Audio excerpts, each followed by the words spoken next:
Australia is a vast and lucky land.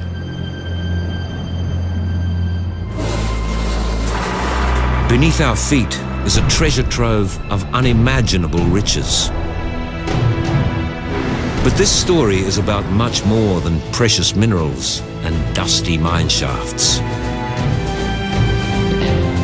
For 150 years, mining has changed the lives of us all in unexpected and extraordinary ways.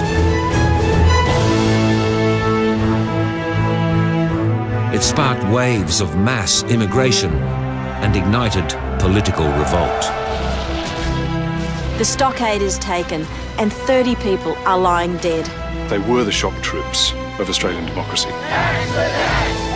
But mining has also toppled prime ministers. Their only job is to deliver a profit. And if that means that they bring the whole world down with them, then too bad. It's wrenched Aboriginal people's land away. Yet mining could be the very thing that offers the first Australians hope. What I've seen in my lifetime is the transformation of the mining industry from the pillagers to the major investors in the Indigenous world. It saved Australia from financial ruin and made people rich in the most unpredictable ways. There's always been a link between mining and prostitution. The promise for them was the same as the promise for the men. They got the gold as well. But this boom and bust business ignites raging clashes over who gets the money. The police came and they told us, get out. They're going to come and they're going to burn houses. Mining's rich history is a battleground that has divided and yet forged the nation. It has an effect upon every aspect of our lives. So the story of mining is Australia's story. Power, land, and money. This is the epic history of mining.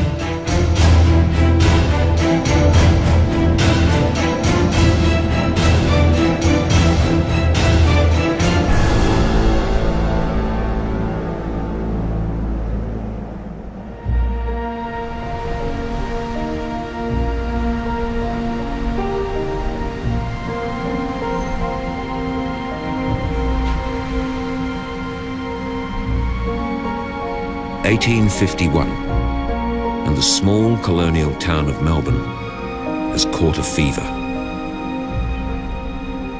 Have you ever held a bar of gold? It's very heavy, but you somehow start scratching at it. You want to have some. It does have a certain magic allure about it, and particularly to people in the 19th century, because it was a way of getting suddenly rich, and it was legal. Word of mouth runs through the streets of Melbourne and its immediate suburbs that there's gold to be found, that there's wealth to be made, and it's within the reach of anyone who can get to the diggings as quickly as possible. Hundreds, thousands of people down tools, left their jobs, left their families and headed up country.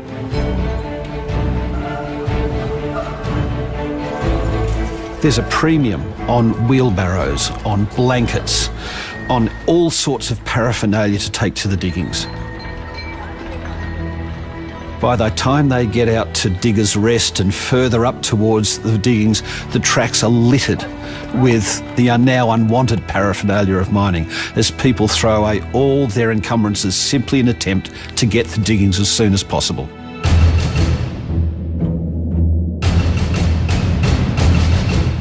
Gold has already been found in New South Wales, but the wealthiest gold fields in the world are within 100 miles of Melbourne.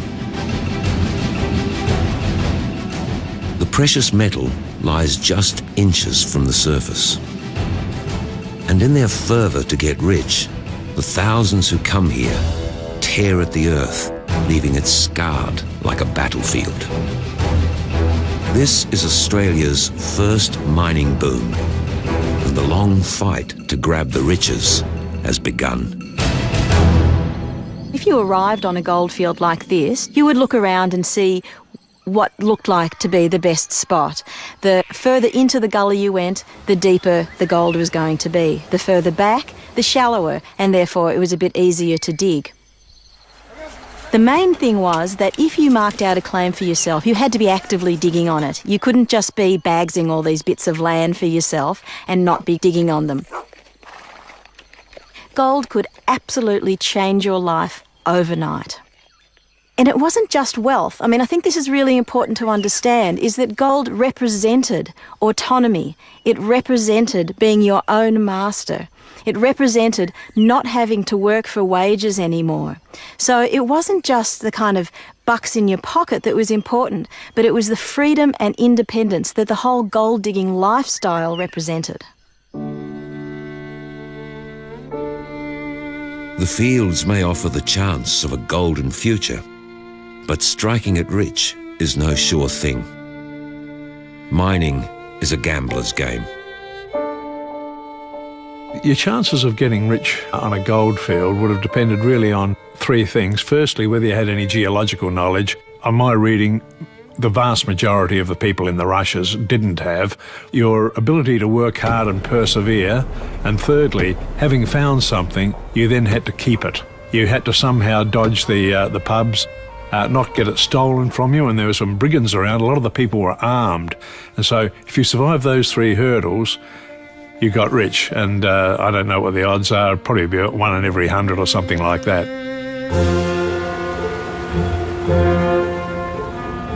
The odds may be long, but the promise of vast sums of money brings a rush of humankind not seen before or since. Mining is shaping the fate of the nation and is now the catalyst for the first international mass migration into Australia. A multiracial land is born. Gold is a phenomenal magnet. It reaches really across the whole world. So people are coming not only from Britain and Ireland, as they had before, but they're coming from North America, coming from Northern Europe, they're even coming from China. For every person already living in Victoria, another 5 arrive. Within a single decade, the gold boom will push the population to more than 500,000. By 1853, Melbourne is the fastest growing city in the world, but it can't cope. You had people arriving so fast that there was simply not enough accommodation. So they begin to create new buildings. In the first 6 months of 1853, they built 1,000 buildings in the central city of Melbourne. And then when they finally have no more accommodation, the authorities allow the building of a canvas town, a tent town, on the south bank of the Yarra, just to accommodate the sheer numbers of people who are coming. The sailcloth that powered the migrant ships is torn down and used as makeshift shelter for 10,000 homeless diggers. A vast campsite in Australia's first modern city. The nearest comparison was probably like a third world shanty town or favela. Poor water supply, poor sewerage. For many people, life was pretty grim. It was exciting if you made gold. It was exciting if you were on the way to gold and you had enough money in your pockets to make your way there. But if you'd come back and you'd run out of money, then it was a pretty desperate place to be. But in spite of what awaits them, the hopeful immigrants keep on coming, and mining changes the face of a continent. Within a few short years, 1 in 10 Victorians will be Chinese, and they'll make up 1/5 of all the miners on the goldfields. One of them is a young and very ambitious entrepreneur by the name of Lo Kong Meng.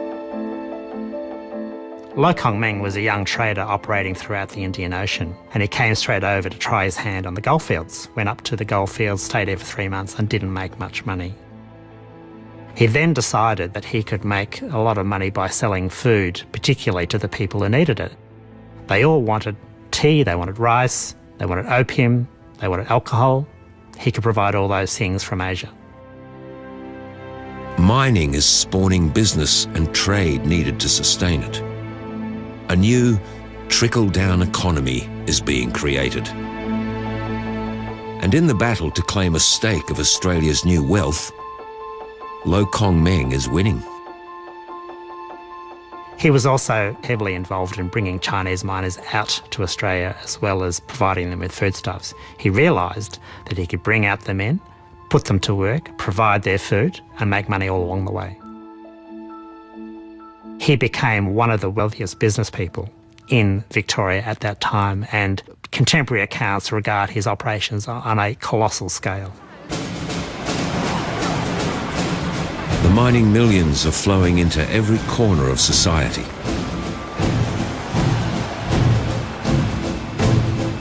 Melbourne is awash with cash. And when the sun goes down, the gamblers who've enjoyed luck in the fields are ready to blow their winnings. Friday night was the night out in Melbourne then as it is now. In the 1850s it was possibly even wilder because you had vastly greater numbers of young men with money to spend, and there were plenty of places to spend it.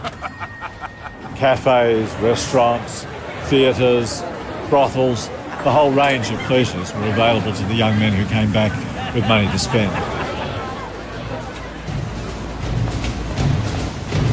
Gold worth more than $15 million in today's money is pouring into Melbourne every week. A new treasury is commissioned to store all the bullion in. Mining has created the fastest growing economy in the world. Did gold change Australia fundamentally? It sure did. And gold forces communities to ask this question: how permanent are we? How important are we? What's our place in a broader scheme of things? And if you've got gold coming in, if you've got money coming in, that's a very easy answer to give. We're very important, and if we're important, we do need a grand Parliament House. We do need a city with boulevards. We do need to attract artists and writers and be patrons of cultural, civilised things, because we've arrived. This is our place in society. A pastoral land of sheep and shearers is changing into a cosmopolitan country driven by gold. But in the rush for riches, mining ignites unexpected and bitter battles. Conflicts that will forge the laws of the land and spark a new era of racism.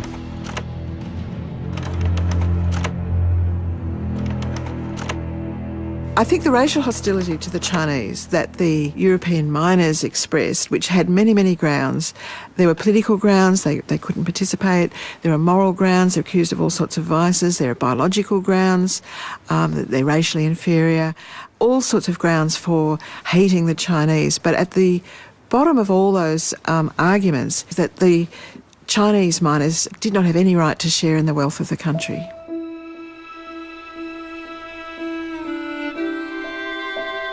The politicians of the day agree. The fundamental question of who deserves to cash in on a mining boom inspires the passing of racist laws.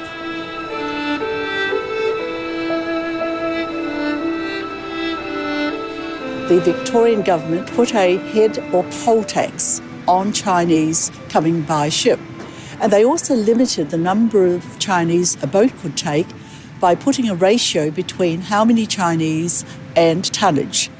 This was definitely racist legislation. It was singling the Chinese out. It was very draconian. And when one looks at it now, one says, it's hardly believable that this actually happened. Victoria may be slamming the door shut on the Chinese, but they are a people willing to go to extraordinary lengths to win the battle for a cut of Australia's mining millions. From 1855 to 1857, more than 15,000 Chinese migrants sail here to the tiny fishing village of Robe in South Australia.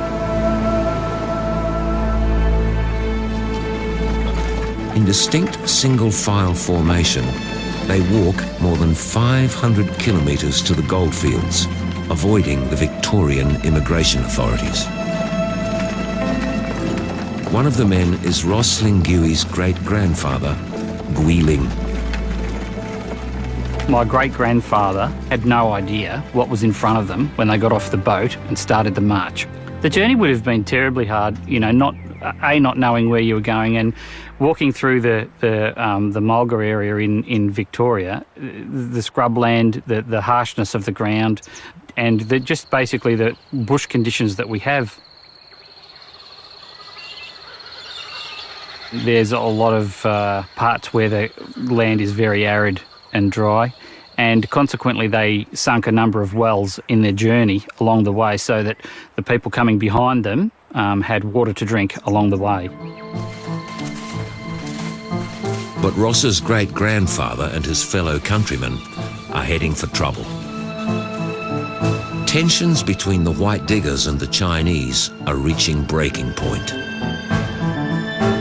The fight for the mining money is about to explode into a race riot.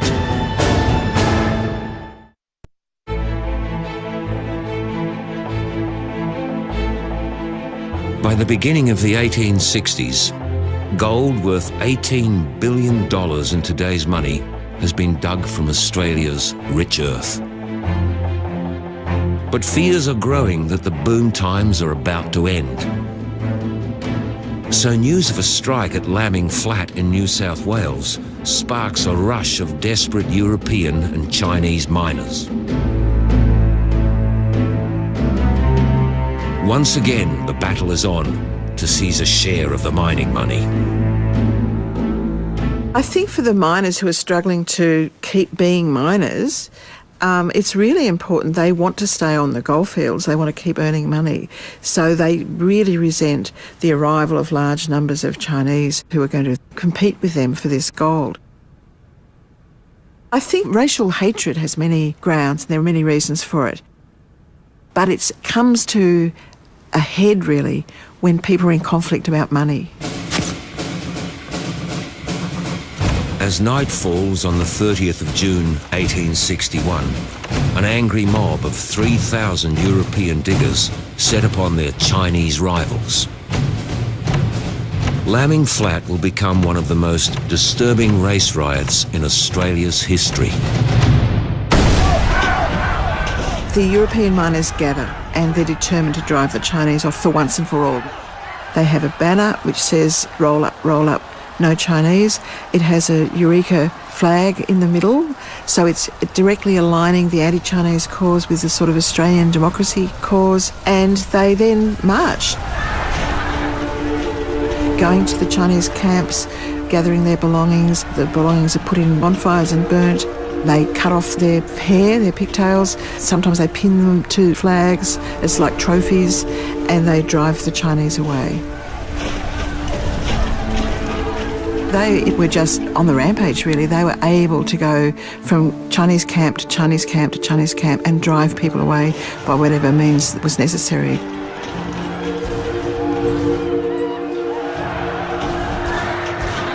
It takes 2 long weeks for the police and government troops to finally restore order.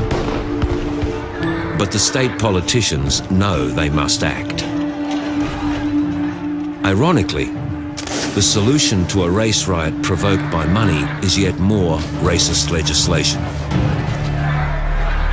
The anti-Chinese riot at Lambing Flat seriously worried the government in Sydney. They weren't so worried much about the Chinese, but they were worried about the disorder on the goldfields. There were very few troops in the district, and they were worried about an outbreak of rebellion. The European miners win. Even though the violence that they engaged in is condemned, they got what they wanted. They got restrictive legislation in terms of immigration, and they got a different management of the goldfields, which made it much easier to keep Chinese away from particular goldfields. So they won. The Chinese Immigration Restrictions Act is a direct response to the Lambing Flat riot. A conflict between miners and a fight for the mining millions has sown the seeds for one of the most infamous immigration policies the world will ever see.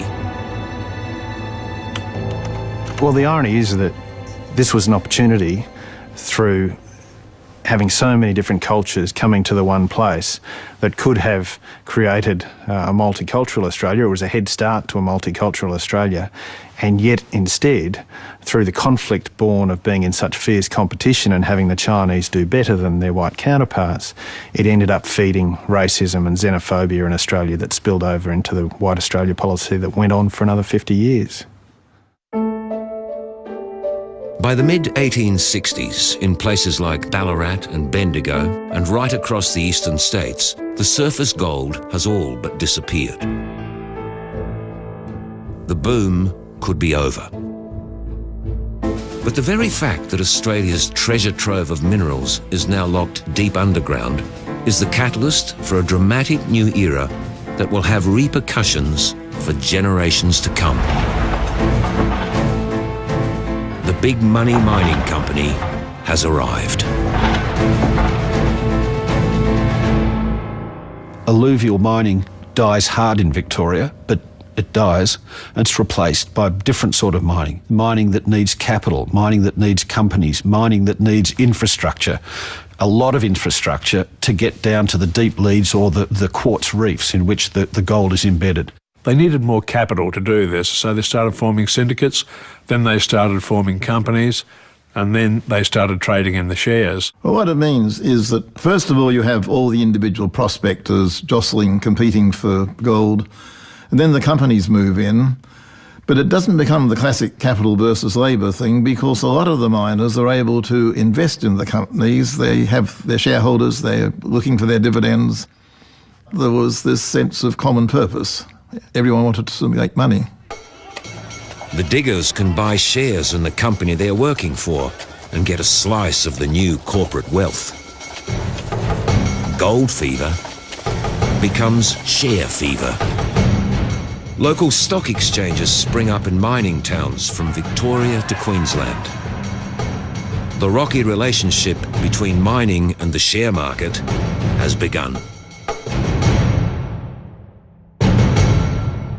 By that time, we'd broken loose of being a convict colony. We wanted to prove, I think, that we were as opposite as possible to the regulated beginnings of Australia. And, yeah, everybody had a chance, but you had to be in it to win it. It was pretty well all insider trading, if you like, because they traded amongst themselves. Some people would know that there'd been a strike over the hill at block number 121 or something like that, and they'd rush out and buy the shares. Other people would sell them. It was what they did of a night when they weren't drinking. If they did it when they were drinking, they had a problem.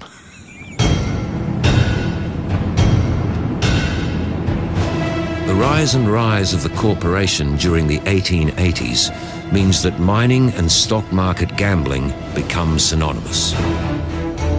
Even the birth of what will become the richest mining company in the world is decided on the turn of a card.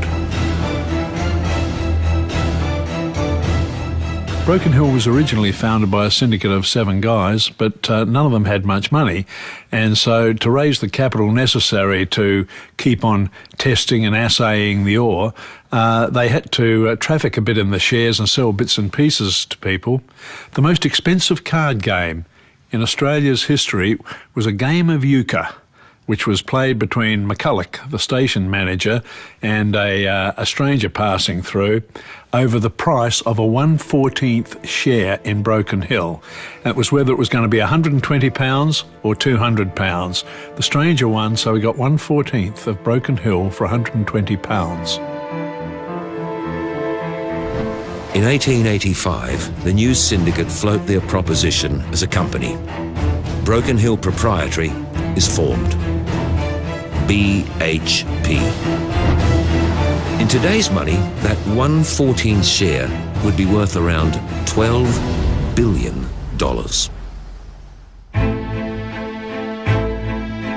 As the boom times begin for BHP, the money created by gold mining has already been invested in property and built towns right across Australia. The jewel in the crown is Melbourne. Marvellous Melbourne. a city that is the envy of the world. But now, the children of the gold rush generation want to get in on this property boom and make a killing of their own. Many of them, of course, want to emulate their fathers. They want to make a pile of gold as well, and some of them, of course, do so, not through gold, but through land speculation. People were getting on the trains and they were making their way out to land sales on the edge of the city. And in the city itself, the speculators were spilling out of the stock exchange and onto Collins Street, where they were exchanging paper and doing deals in the open air. But in just a few short years of rabid speculation, this mining-inspired boom of the 1880s becomes a devastating bust. If mining helped build Melbourne, then mining helped to break it as well at that point, because there was too much money around and we didn't know how to handle the thing. You know, modern parable, but 100 and something years ago, we had a version of the GFC and it was a big bust. If the same thing were to happen today, that would be equivalent to, say, all the small banks in Australia and 2 of the big 4 closing their doors and say you can't get your deposits back, you just got to whistle for your money. You can imagine the upheaval that would cause in society. That's how big the 1893 bank closures were. It's a volatile cycle that will be repeated in the years to come. Mining provoking rocketing booms that turn to crushing busts. But as the eastern states sink into deep depression, the latest twist in this roller coaster journey is about to begin. Mining's next boom will rescue Australia from economic ruin.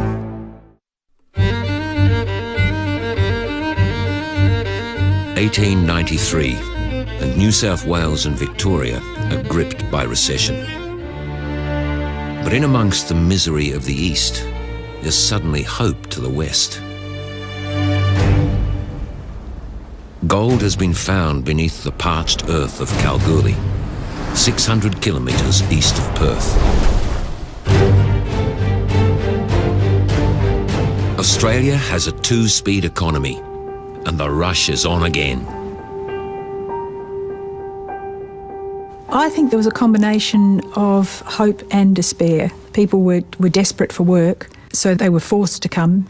But there's also that allure that gold offers, the prospect of a fortune to be won. You either landed in Fremantle, and that meant it was a walk of 600 kilometres to Kalgoorlie, or you might have got off on the south coast at Esperance, in which case it was only about 350 or 400, but there is a kind of stagecoach service for those who can afford it, but most of them walked or they pushed their wheelbarrows, and the great thing was to find a mate that went with you so that if you had an accident or fell ill, there was somebody who could look after you.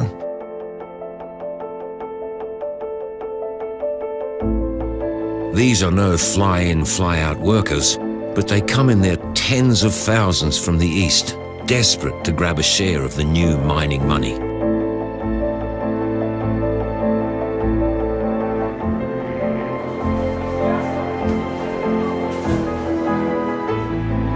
This second great gold rush not only makes WA rich, it props up a depression-ravaged nation. Mining is forging Australia's first single economy. A lot of the miners who came to Western Australia sent money back to their families, and a lot of industries in the eastern colonies exported material to Western Australia. So it not only gave the economy a boost, but it helped to integrate Australia into a common economy and a common market, and that long-term benefit was probably one of the greatest things that happened with the 90s gold rush. One of those to arrive in the West has come further than most. Within a generation, Herbert Hoover will be sitting in the White House. But for now, this 22-year-old mining engineer from Iowa has plans to run the booming goldfields of WA with maximum efficiency for maximum profit. Hoover may not have originated the plan, but Buick Moring, for whom he worked, were identified with the idea that rather than rely on the native Australian prospector with his independent-mindedness, it might be sensible to bring in Italian labour, or what is now Yugoslav labour, people thought to be more docile and prepared to work for less. This is where Hoover's cheap foreign workers come to. The sons of Gwalia Mine, deep in the West Australian desert.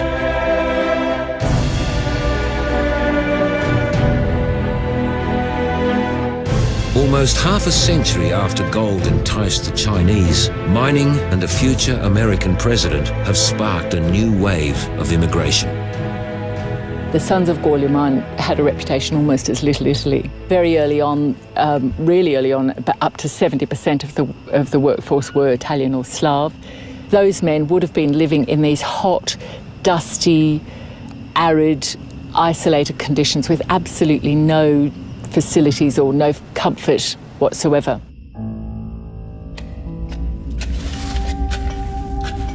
The days of the lone digger striking it rich have all but gone.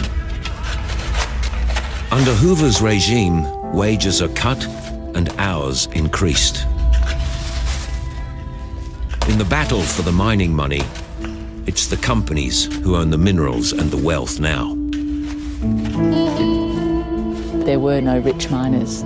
They were eking out a living. I mean, underground miners never make a fortune.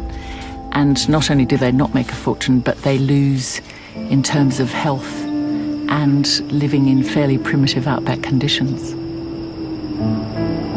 It's always in the interests of the mining company to make a profit regardless. The money that they didn't send home, a lot of the men spent it on booze or gambling. Miners saw drinking beer as their right, and that the only thing that would cure the dust underground was to come and have a beer after work. You certainly couldn't cure it with water.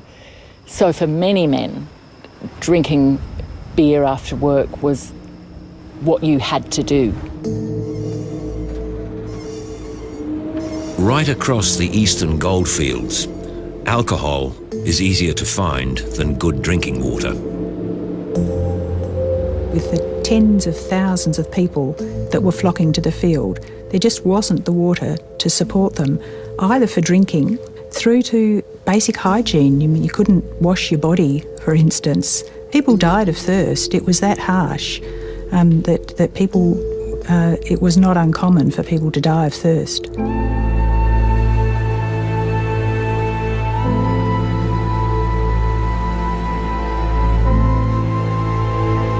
Water is more precious than gold.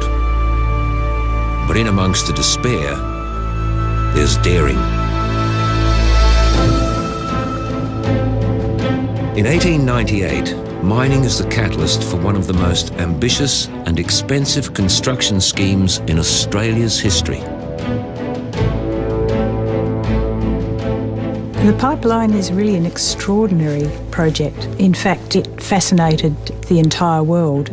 Here we have people who are thinking that they can shift water almost 600 kilometres uphill.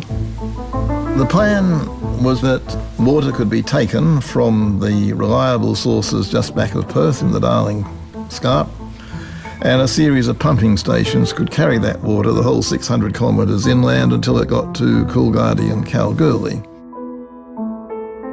Mining is so valuable to the economy that the engineer C.Y. O'Connor is handed the equivalent of the annual state budget to make the plan work. But nothing like this has ever been attempted anywhere before. The pipeline would be a world first. It's a crazy notion in a way, but he did, in the back of the envelope stuff, he'd say, right, we've got to move at 550 kilometres. Okay, we'll need around about 77,000 barrels of English and German cement. We'll need, well, maybe 60,000 pipes, and we're going to move about, 5 million gallons, around about 20 million litres of fresh water every day. Yeah, look, it's doable, and you can understand, looking at that people in West Australia were saying, a scheme of madness. But after 5 long years, piece by piece, the pipeline comes together. Until finally, on the 24th of January 1903, fresh drinking water arrives in Kalgoorlie. The richest goldfields in the world have been saved and can pour money into the Australian coffers for the next 100 years.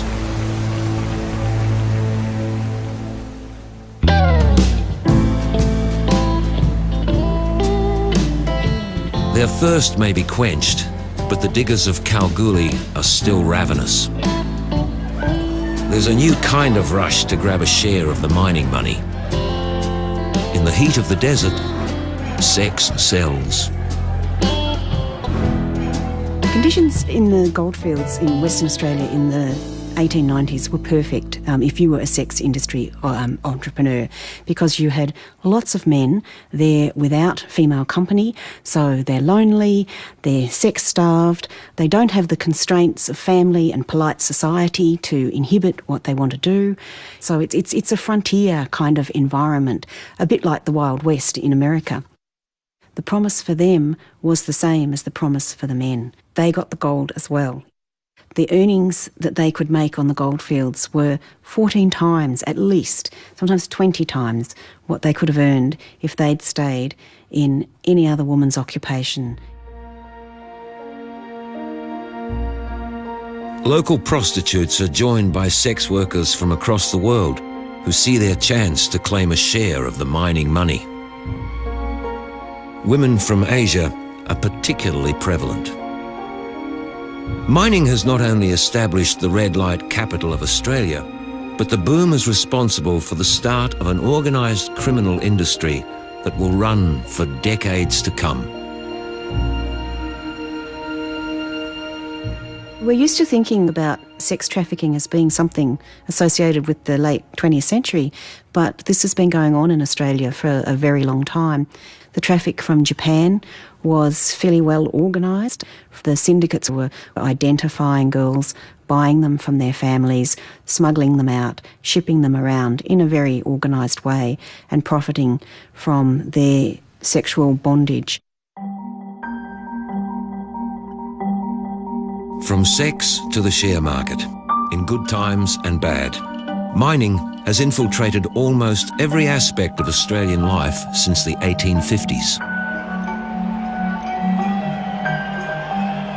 Ironically, even the greatest economic disaster of the 20th century is good news for this boom and bust business. As Wall Street crashes in 1929 and Australia plummets into depression, the goldfields of WA that have been declining for 25 years make a comeback. Currencies were devaluing everywhere, which actually improved the price of gold in Australian terms. The price of gold actually doubled between 1931 and 1934 to £8.10 shillings an ounce, so gold mining was suddenly a very attractive industry again. The Golden Mile, the richest square mile of gold-bearing ore in the world. If it had not been both for the economic and the psychological boost that the revival of the goldfields gave, recovery would have been slower and I think the national mood would have been darker. In spite of the new boom, tensions are mounting in the gold mines of Kalgoorlie. The low-paid Yugoslav and Italian immigrants, first brought in by a certain Herbert Hoover, are seen as undercutting the white Aussie miners. 70 years after lambing flat, the battle between different races for a share of the mining money sparks one of the worst riots in Australia's history. It broke out on Australia Day 1934 when a fight erupted at the Home From Home Hotel between an Italian and an Anglo-Australian, and the Anglo was knocked over, cracked his head on the concrete floor of the bar and died. And that gave rise to 2 days of pretty unrestrained anti-Dago rioting, as it was called. Lazar Radanovic arrived in Kalgoorlie from Yugoslavia in 1901. He's worked in the local gold mine for the past 14 years. His 12-year-old son, Peter, watches on as the Aussie miners go on the rampage. A big group came around this hotel, and some kid threw a rock and hit the window of this hotel, and that seemed to be the trigger. Then everybody rushed forward, pillaged everything. So over the road from there was an Italian club, and then there was an Italian wine saloon a couple of doors away. Then there's an Italian boarding house. They did the same there, pillaged it, and then set alight to them.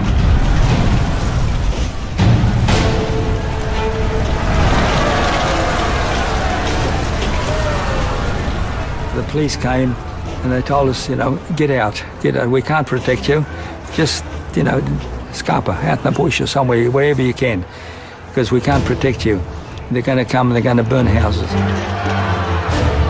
The Radanoviches find refuge, but watch on helplessly as the rioters finally reach their home. We could see our street and our house. And when my mother saw the big flames going, she said, "Oh, there's our house going." And she sort of screamed and just dropped, and we came back and I saw our house and I looked at it. Oh, God, I thought, I thought, you mongrels, I'll never forgive you for this. And I haven't ever forgiven them.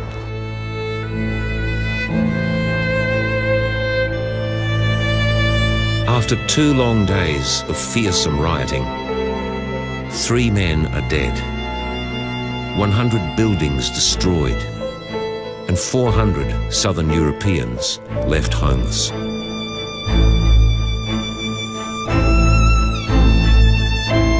The Kalgoorlie riots marked the beginning of the end of the 30s gold boom. It will be 20 years before Australia's next great mineral discovery sparks another battle to share in the wealth of a nation. The days of the new super-rich mining magnate have arrived.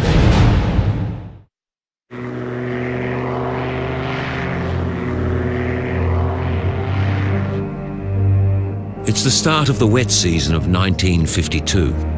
And a prospector by the name of Lang Hancock is about to make the greatest and richest discovery so far in the history of Australian mining. So legend has it that in November 1952, in the middle of the monsoon, in the middle of the Hamersley Ranges, in the vast Pilbara, Lang Hancock, with his wife Hope, in this tiny little aircraft, got stuck and needed to get out. He had to fly below the clouds.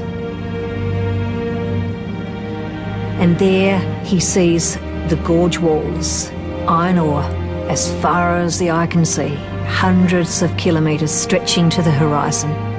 Lang Hancock had discovered what he would later call his rivers of gold.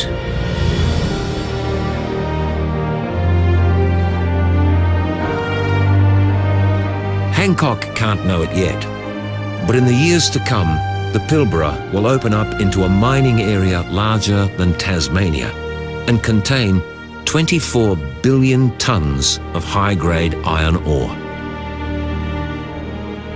But he is canny enough to sign an extraordinary royalty deal with Rio Tinto. It's a move that will not only change his life, but that of his daughter, Gina. The interesting thing about this contract was, one, it made them instant multi-millionaires. The other thing was that whoever signed that contract forgot to put in a sunset clause. There was no end to it. Gina Rinehart today is worth $29 billion. She is the richest woman on the planet. And a lot of that money stems from that little deal that was made all those years ago.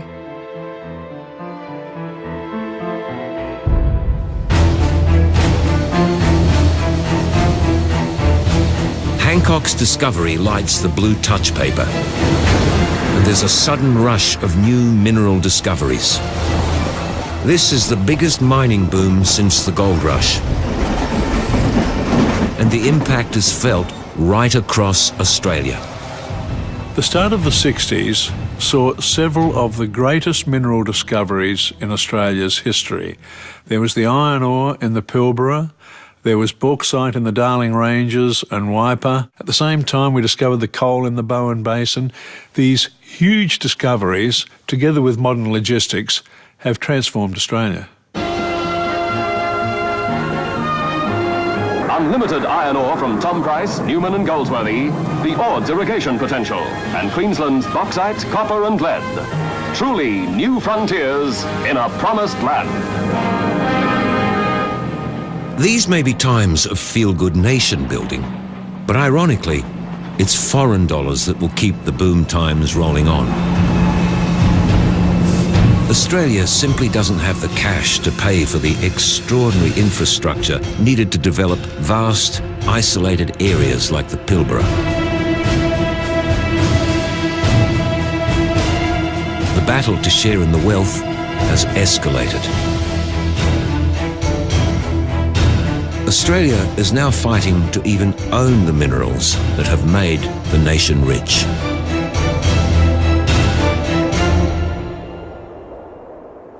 We had a lot of money to make from the Pilbara, but we couldn't dig it all ourselves. We needed to bring somebody in. We couldn't subcontract it. We actually had to give over parts of our own inheritance to foreign companies so they could help make money on our behalf. And that thing really did rub against the Australian mindset, not just of self-reliance, but also of, you know, in a sense, Aussie purity. One of the unstated fears in the Australian settlement is foreign takeover, whether it's a direct invasion by the yellow hordes or whether it is some very, very rich party in another country working out how to dig our stuff better than we can. And I think by the 60s we were seeing another manifestation of this fear of invasion. It's the fear of foreign takeover, not direct military invasion. As Australia battles with its demons, international events are about to conspire in its favour.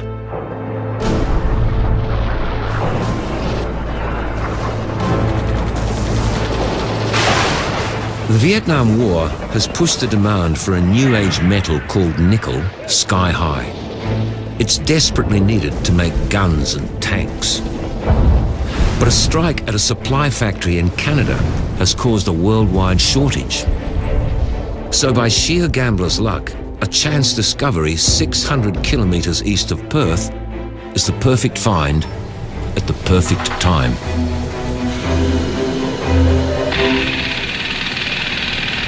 There was a lot of serendipity about the discovery of nickel at Kambalda. They sunk the Silver Lake shaft at the start of 1966, and by sheer accident they hit very good grades of nickel at a very good time. And suddenly something we hadn't known about a couple of years before was the basis for a stock exchange fortune being made. And small companies started running after that. One of those small companies is Poseidon. They find what they're convinced is high-grade nickel, and lots of it. 100 years since the crazed speculation of the gold rush, the greatest share market gamble in the history of Australia is about to begin. Poseidon's find at Windara electrified the market. The shares ran from $1 to $5 in the first week. And if I'd happened to own the shares at that stage, I would have probably sold out somewhere around 3 and thought I was being pretty smart.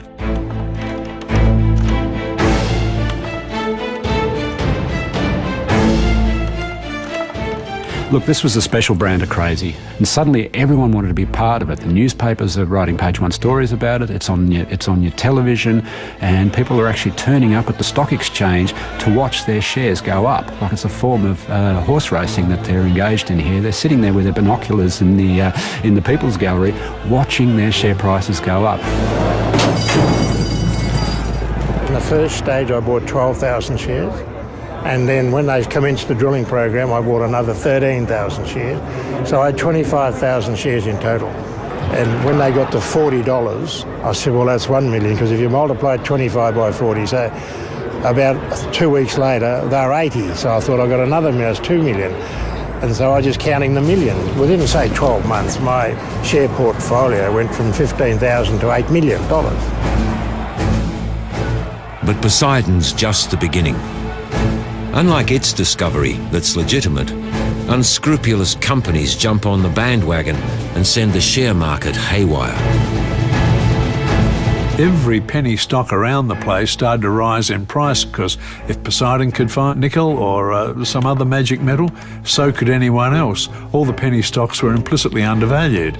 And so people started punting on the wildest stocks around the place that never had a prospect of finding anything.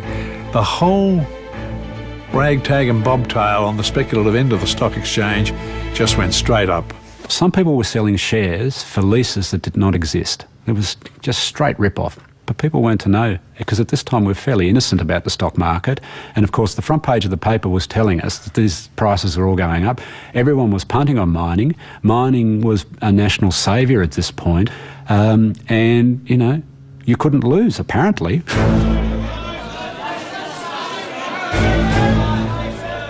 A generation of Australians who've never shown any interest in mining or the share market before are suddenly fighting for their cut of the mining money. We've moved from a gold rush mentality where everyone goes and digs for themselves to a purely lotto-based transaction, which if you're holding a lucky piece of paper, you've made a lot of money on the share market. This was a mum and dad sitting at the kitchen table with a piece of paper, had finally struck lotto. Oh, there were people buying shares who'd never bought a share before, and they were doing it on the basis of a tip they got from their barber or a taxi driver or whatever. There's an old saying in America at Wall Street, when the bellhops get in, it's time to get out. In a frenzied atmosphere, Poseidon's share price peaks at $280. And then the bubble bursts. I sold the first 1,000 on the way down after they'd peaked at 300 many, many months later at $83, and I eventually just sold down, about half of them I sold down to $12, and then I still held the remaining 13 shares when they went into liquidation, when Western Mining took them over. So it wasn't a very smart business move. I got greedy. After the shenanigans of Poseidon, the next 30 years see mining dip into general decline.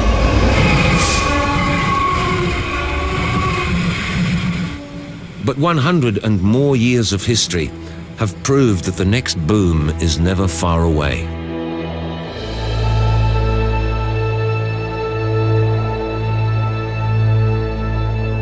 The Daily Armada sets sail from Port Hedland. Each tanker carries up to 250,000 tonnes of iron ore, dug from the vast Australian Pilbara. The value of each containment load is around $30 million. The iron ore and coal boom of the 21st century could be the biggest boom yet. And in a deep irony, it's all courtesy of an old enemy. Here we now have China emerging as one of the major powers again. It's now Australia's largest trading partner. So it is quite ironic when I look at the whole situation, I see how the early Chinese who came out to mine here were being discriminated against, and how now the Chinese are helping to boost the Australian economy. If an Australian from the 1850s could meet an Australian today, the first question they ask is, what's this thing with China? The Chinese came in the 1850s as they're coming today, but the Chinese in the 1850s were kicked out. The Chinese today are not only the #1 source country for our immigration program, they're coming with skills that we've never seen before. We're digging rocks for them, but in return we're getting their brains. Australian mining is worth less than 10% of the economy, and is estimated to be more than 70% foreign-owned. But in another echo of the past, it's still seen as the nation's saviour in times of economic despair. What are we going to tell those jittery Labour MPs in marginal seats? And the 150-year-long battle still rages for a share of the mining millions. While they last. We're now seeing the rise of what the industry refers to as resource nationalism, whereby countries impose a higher tax on what are some of the most profitable industries out there in order to ensure that the public gains something from the good times that are rolling on. So the two sides of the mining coin are outrageous prosperity, but then on the other side, a deep depression. Now, the value of this coin is what you do with the prosperity to avoid the depression at the other side. We're telling ourselves this cycle is different, that this is a super cycle, that it's going to run for 20 years. But what Australia's history tells us is, as sure as night follows day, a boom will lead to a bust.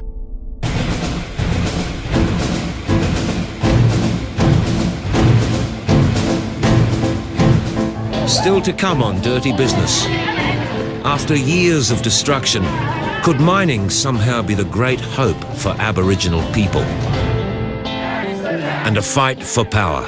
Mining goes to war with Canberra. I have no doubt whatever that the mining industry is more powerful than the Australian government. To find out more, go to sbs.com.au/dirty business.